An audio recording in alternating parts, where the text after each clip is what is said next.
Okay. Hello po and welcome po sa isa na namang walang kakuwenta-kuwentang video natin ngayong araw and, for today's video ay, pag-uusapan lang natin uli ang, isang issue na natalakay ni Attorney Libayan dito kanyang sa isang live stream, yung age of, sexual, consent, okay. Kasi may napabalita po dito sa TV Patrol na isang lalaking nahuli dahil, nakipagrelasyon sa isang minor, 16 years old, okay. Pero bago natin puntahan si Attorney Libayan ay puntahan muna natin yung isang video ko na in-upload ko nung September, yung pinag-uusapan nila dito ni Attorney Claire tsaka yung nag-guest si Attorney Libayan dun sa programa ni Attorney Claire sa radyo.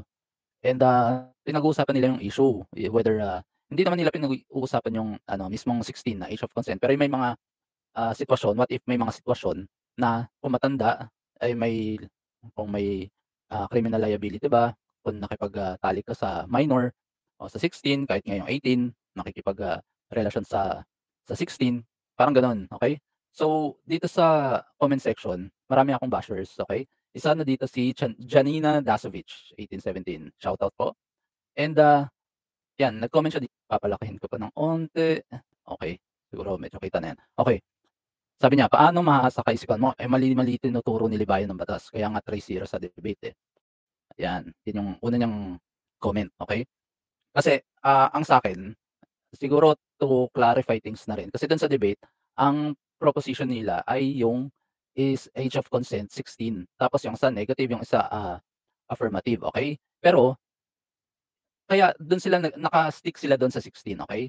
Pero 'pag babasihan yung batas, maraming malawak na katanungan na puwedeng itanong at puwedeng pagdebatihan, okey? Pero para lang hindi maging magulo yung debate is nag-stick sila dun sa isang issue. If, yung, age of consent is 16, okey? Pero kung tatanungin mo puwede pa nga nilang pagdebatihan, eh, kung okey, what is the general rule for legal age or puwede nilang, i-debate din, what is the minimum age of sexual consent, okey? Pero kasi sila concentrate sila dun sa isang topic, yung topic na 16 is the legal age of, sexual consent, okey? Nandodo'n lang sila kaya yung mga judge kailangan may papanigan o hindi. Pero kung tatanungin mo kung ang legal age ay 16 in a general rule, kasi hindi naman sinabi din sa debate yung general rule, eh. Kaya hindi sila masyadong, kumaliwa, oo, given na yun 16, okey, dun nanalo na si Fiscal AJ. Pero kung, nakikinig ka kay Attorney Libayan, lalaban niya kasi is the general rule of, sexual consent, okey? Kasi kung tatanungin mo, ang 16 kasi para sa'kin, eh, exception na lang yun, eh.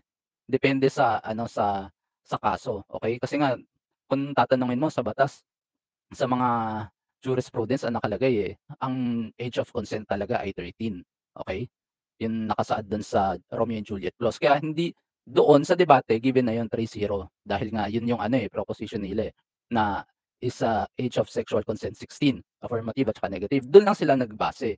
Kaya talagang matatalo si ano, pero kaya nga hindi na nagreklamo si Attorney Libayan kasi siyempre baka sabihin naman, laging yung issue na gustong talakayin, nasa side ni Libayan tapos sasabihin nila madaya, 'di ba? At least binigay niya na yung ano, yung gusto ni Fiscal EJ na given na yun, panalo na si Fiscal EJ dun na kahit hindi pa nga nag-uumpisa, panalo na siya, eh, okey?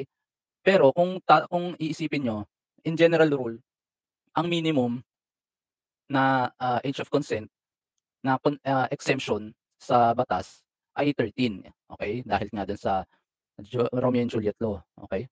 Pero in general rule, ang para sa'kin, ang pagkakaintindi ko is 18 para wala ka ng, criminal liability. Ngayon dito sa comment ni Janina Dasovich, nagbase lang siya kasi dun sa ano nga, sa debate, okey? Tapos, dito sa baba may sinabi siya, okey, nag-explain siya ganyan, ganyan.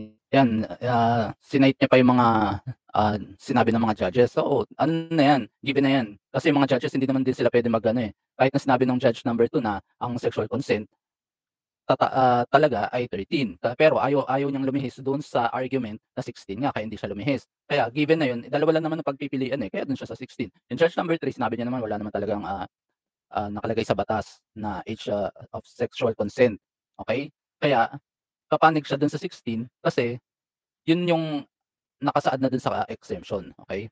Kaya hindi hindi siya puwedeng yung mga judge hindi sila puwedeng lumihis ng argument para bumoto sa 18 o kahit na sabihin kung ang argument na nila ay sexual consent ay minimum ay 13, kung ang pagdedebatehan nila ay ang sexual consent ba ay 13, papanig pa rin yung mga judge dun sa 13 kasi nga dahil may may Romeo and Juliet clause, okey? Dun sabihin mo pagka sinabi ng yung argumento niyo ang proposition niyo, what is the real sexual age of consent? Is it 13 or 16? Pagka sinabi mong yung isa 13, mananalo na yung 13, yung mga judges dun na sila babaling sa 13 kasi nga meron Romeo and Juliet clause. Eh, di mawawala na rin yung 16, 'di ba?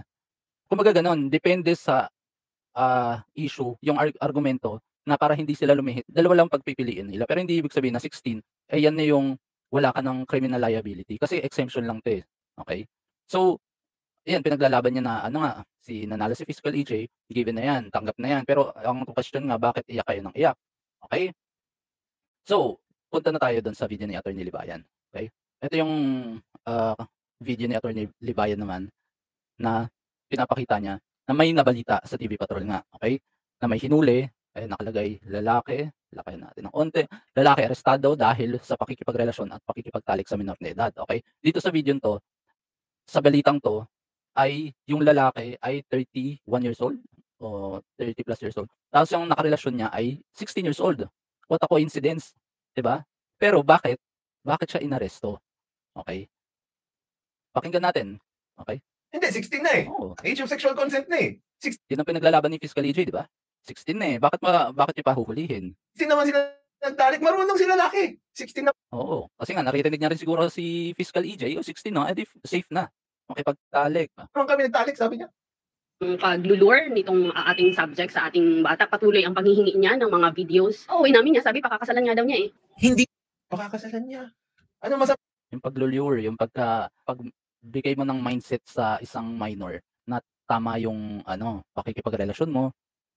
Alam mo yun, yung yung sinasabi nga nilang grooming, kasi nga yung kaisipan ng mga bata is hindi pa gano'n ka-mature. Pwede mo silang malinlang yung mga bata, 'di ba? Pagka may bibigay ka, may sasabihin ka magaganda, mga sweet messages, 'di ba? Madali silang mahulog, nalilinlang kaagad sila. Kaya Tama doon, wala, di ba? Sabi naman palayagang, wala. Age of sexual consent, 16. Eh, bakit hinuli? Maliwanag din naman sa akin yan. kasi nga nung simula na natalo nga si Attorney Libayan, given na yun na natalo siya kasi nga 'di ba, kahit siya kinontent niya bago yung debate nila na given na yung age of sexual consent ay 16. Tapos kahit siya nag-poison the well na din siya. Kumbaga pinapatalo niya yung sarili niya, okey? So, tapos yung mga ampalayagang pinipilit pa rin na 16, 16, 16. Pero bakit ganito? Bakit hinuhuli itong lalaki? Kasi nandito na rin sa video pinapanood din na dito sa video ni Attorney Libayan, pinakita. Kusang loob sumama yung babae, walang sapilitan, okey? Pati sa pakikipagtalik, walang sapilitan, may consent yung babae. Tapos nagreklamo yung nanay, bakit gano'n? Nahuli. May criminal liability ka, kaya hindi yung katulad kapag ikaw 18 ka na, makikipagtalik ka sa 18, wala nang may pakialam kahit yung magulang mo. Hindi na sila puwedeng magdemanda dahil kahit na nakipag-sex ka na. Alam mo yun, wala ng criminal liability. Pero ito, kahit na yung 16 years old na babae is willing siya, may consent siya na sumama dun sa lalaki at makipagtalik. Pero bakit gano'n? May hulihan na nangyari pa rin dun sa video. Ayoko ng pero napusasan pa. Yan naman lahat ng elemento nyo, di ba? Oo, dun sa debate lahat pinagsasabi na in-explain naman ni Fiscal EJ yung mga cite niyang jurisprudence. Pero bakit gano'n? Nahuli pa rin. Bakit? Malaking question mark, okey? Luring, oh no. Child. Luring refers to the act of communicating by means of a computer system with a child or someone who the offender believes to be a child for the purpose of facilitating the commission of sexual activity or production of any form of kung saan pinagbabawal ang luring at grooming o pangaakit o pakikipagrelasyon sa minor de edad para sila ay makasiping. Oops! Bawal pala yun? Para sila ay makasiping. Putik yan. Pwede naman na sumiping yun eh. Si ate, i-explain niya kung bakit hinuli yung lalaki. Mayroong pattern na ginagawa ang isang tao para hikayatin itong bata na sumama sa kanya at Pattern, pwede na. Nag-consent naman.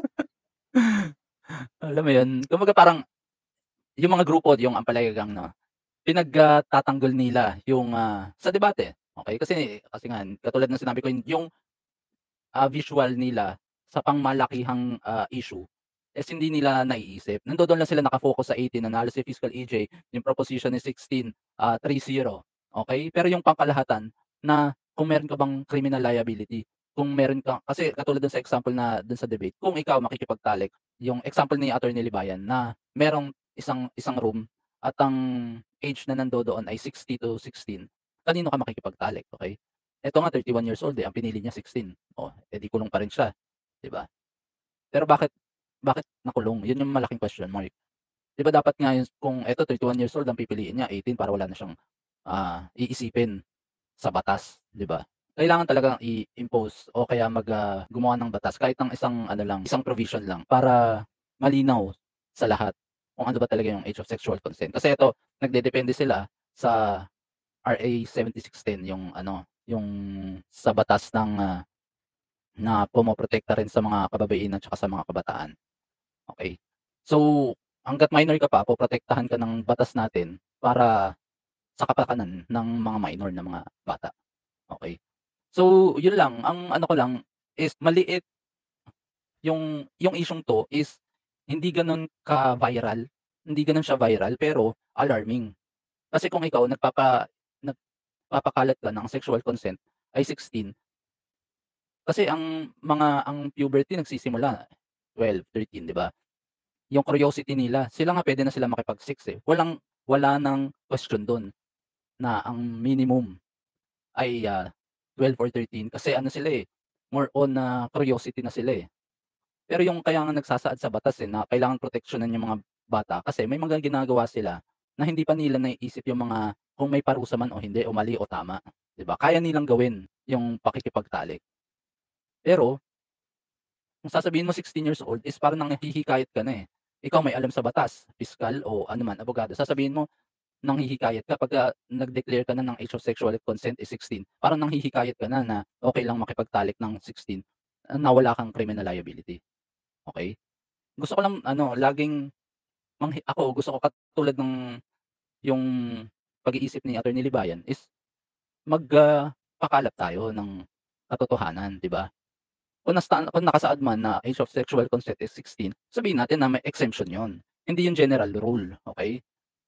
Tama dun sa debate kasi yung debate is, ano, 'yun yung issue nila, eh, 16, eh. Eh, di dun sila papanig pero yung general rule sabihin nating ano, wag nating idamay yung mga bata, okey? Na eengganyohin natin yung mga matatanda na na puwede silang makipagtalik ng 16, well in fact may criminal liability naman sila, 'di ba? Ang sinasabi ko hindi 'to yung isyung 'to hindi 'to viral pero alarming siya kasi nababalita sa TV Patrol, eh. Hindi yung ano pag-uusapan niyo lang dahil, para mai-topic, hindi, eh, nababalita 'to, eh. Kung mga influencers, nag-i-influence sila na makipagtalik ka sa 16 years old na minor, eh, para sa kanila tama 'yun. Well in fact, makukulong ka katulad ng binabalita dito, 'di ba? So tapos sinasabi pa dun sa kinoment sa'kin, eh, nagpapakalat ng maling impormasyon si Attorney Libayan. Well in fact siya nagsasabi na 18, tapos, lalabas 'tong balita, eh, 16 na years old yung katulad ng sinasabi ng kabilang kampo tapos makukulong ka, aarestuhin ka, 'di ba? Yun ang ano, yun ang kahit na sabihin may mga jurisprudence silang sina-cite dun sa kabilang, grupo is bakit ganito, hinuhuli yung mga nakikipagrelasyon at saka nakikipagtalik sa 16 years old, okey? Nababalita, ibig sabihin ano, grabe na rin yung ano, yung isyung 'to, na kailangan ibalita natin sa mga tao na hindi porket 16 ka na, eh, puwede ka ng makipagtalik ng wala kang criminal liability. Kasi yun sa debate hindi rin naman napag-usapan yung mga ano, eh, yung mga penalties, eh, 'di ba? Kasi nag-stick lang sila dun sa argumento nila o 16 o hindi. Maraming hindi natakal dun sa debate na na interesting din sana. Pero hindi sila lumihis para mag-stick sila dun sa issue at mapatunayan kung 16 nga o hindi, na talaga naman dun sa debate wala ng question, panalo naman talaga si ano, si Fiscal EJ dahil yun yung proposition nila. Nag-stick sila dun sa issue, okey? Pero kung ang pagdedebatehan ibang ibang tanong, ibang proposition nila dun sa debate. Katulad nga ng sinasabi ni Attorney Claire, parang hindi malinaw yung pagdedebatehan nila. Pero tinuloy pa rin nila, okay? So, yun lamang po. Gusto ko lang i-feature itong isyung 'to, na kahit na alam ko hindi viral 'to, walang masyadong manonood nito. Pero gusto natin magpakalap ng matino at tamang impormasyon, okay? So, yun lamang po at, salamat po sa lahat ng nanood ngayon sa videong 'to and, please paki-follow po ako sa Facebook and, paki-subscribe na rin po ako sa YouTube channel natin, okay? And, yun lamang po. Maraming salamat po uli. Hanggang sa susunod. Salamat sa mga nanood dito sa walang kakwenta-kwentang video natin ngayong araw and, hanggang sa susunod. Ingat po kayong lahat. Ciao, ciao.